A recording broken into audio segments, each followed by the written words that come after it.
Hi friends, അപ്പം നമ്മൾ കഴിഞ്ഞ വീഡിയോയിൽ പറഞ്ഞ പോലെ മിനി ബുക്കായിട്ട് ഉണ്ടാക്കാൻ പോകുന്നത്. അതിനായി 2 A4 ഷീറ്റ് എടുത്തിട്ട് ഇതിൽ കാണുന്ന പോലെ മടക്കി കൊടുക്കാം. ഇനി നമുക്ക് മടക്കിയ അടയാളത്തിൽ ഒന്ന് കട്ട് ചെയ്ത് കൊടുക്കാം. അപ്പോൾ നമുക്ക് ഇത്ര വലുപ്പമുള്ള പീസായിരിക്കും കിട്ടുക. അതിനെ നമുക്ക് ഇതുപോലെ ഹാഫായി മടക്കി കൊടുക്കാം.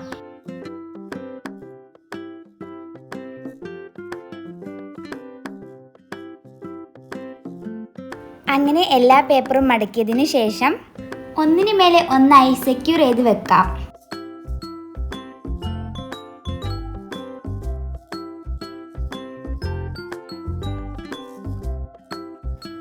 അങ്ങനെ എല്ലാ പേപ്പറും ഒരേ അളവിൽ ആക്കിയതിന് ശേഷം മാറ്റി വെക്കാം.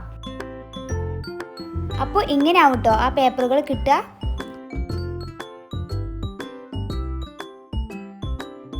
അടുത്തതായി കവർ പേജ് ആട്ടോ ചെയ്യേണ്ടത്. ഞാനിവിടെ ഈ ഒരു പീസ് ആട്ടോ എടുത്തിട്ടുള്ളത്. നിങ്ങൾക്ക് ഇഷ്ടമുള്ള പീസ് എടുക്കാം.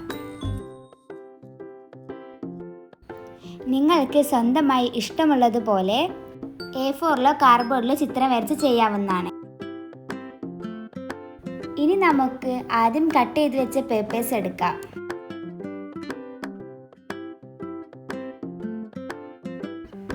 നമ്മുടെ പേജിന്റെ അതേ അളവിലാണ് കവർ പേജും സെറ്റ് ആക്കേണ്ടത്.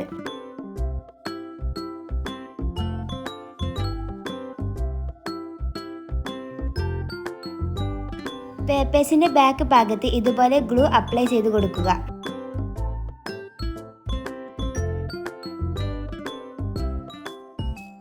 എന്നിട്ട് കാർഡ്ബോർഡിന്റെ സെൻട്രലായിട്ട് ഒട്ടിക്കുക. കവർ പേജിന്റെ സൈസ് നമ്മുടെ പേപ്പറിന്റെ സൈസ് കൂടുതലാണെങ്കിൽ ഒട്ടിച്ചതിന് ശേഷം അത് കട്ട് ചെയ്ത് കൊടുത്താൽ മതി ട്ടോ. അപ്പോൾ ഇങ്ങനെയാണ് ട്ടോ ഫൈനൽ ലുക്ക് വരുന്നത്. എല്ലാവർക്കും മിനി ബുക്ക് ഇഷ്ടമായോ?